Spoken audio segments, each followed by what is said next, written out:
Well, our next stop on the Ponca City Water Garden Tour is at the home of Bill and Carolyn Goldsberry, and Carolyn is going to give us a tour. Carolyn, thank you for inviting us over. Thank you. So, Glad well, to have now you have a different type of water garden. You actually have a natural pond here. Yes, I do. So, now you moved in, and did you know you already had this in your backyard? We knew there was something. The realtor that sold us the house is the next door neighbor. And so he told us there was a spring back here, and everything was covered up with bamboo, and we couldn't actually see the pond. So you just kind of discovered that you had a pond in your backyard then. So now you said it is spring fed, so you have water in this year round. Year round.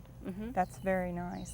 Now Carolyn, since you've got a mud bottom pond, do you just put your water garden plants directly in, or do you put them in pots? We start them off in pots, but many of them, such as the pickerel rush out there, do outgrow their pot and eventually get out and get loose in the pond. And then they do become invasive and become a problem. So it really kind of helps contain them if you just put them in the pots? To start off with, yes. Okay. And then just kind of keep up with them ever so often? Go in there, once they're in, you can't really dig them. Right. You just have to kind of clip them off and keep them contained that way. The irises are growing on the banks of the pond, and they are not in pots. Okay, so you just plant them directly? They're direct. They just come out, and I just squish them down in the mud. And then, well, you have a very natural look around the edge of your pond, and I like your variegated plants over there. They show up very nicely. The variegated sweet flag or a chorus. That's very pretty. Even without a bloom, the foliage just shows up so well. Well, it really doesn't bloom, or the bloom is insignificant. It just gets a spathe on it. So it's primarily for the foliage. It is a foliage plant, and it has a sweet. It's called variegated sweet flag because it does have a sweet odor as the foliage is crushed. It is not a member of the iris family. Okay. Now you have a very tall plant over there too, and that's the giant thalia. That is the largest one that I've ever seen. They get about 7 feet tall. We divided that earlier this summer. And there's small starts in other places around the pond because we wanted to spread it out. But it gets about 7 feet on the foliage, and the bloom stalk on it can get up to 12 feet tall. Oh, wow. It is hardy to zone 7, and we're in zone 6B. And so a real hard winter, and it may not make it, but I've had it for 4 or 5 years, and we've had mild enough winters that it survives. The same with the taro over there. Is not supposed to be hardy in this area, but with the protection and everything, it seems so far it's hung in there.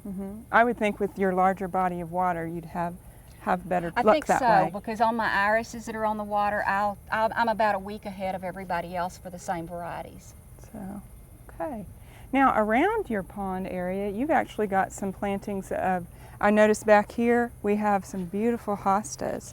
They kind of go hand in hand with the wet areas, don't they? Yes, they do. They've really done well this year with all the rain. That's the only thing. So, now how many hostas do you have out here? On the full property, I've got about 185 named varieties right now. Wow. And you have them all labeled very nicely too. Thank you. That's very good. Now, you are actually on the water garden tour, is that correct? Yes, I will be. So, well, good. People can come by and see your pond and all the other great plants that you have out here. The hostas will probably be the main thing at that time because the daylilies and irises will both be finished. So, well, Carolyn, thank you for showing us your pond. You have a beautiful area here. Thank you. So, you've got, oh, look at these fish over here. Can we feed them? Yeah. They like to be fed. We call them by banging on the...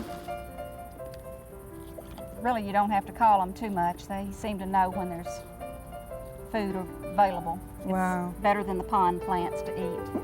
We hope you've enjoyed this classic from the Oklahoma Gardening Vault. Remember, even though these tips and techniques are timeless, there's always something new to learn in the world of gardening.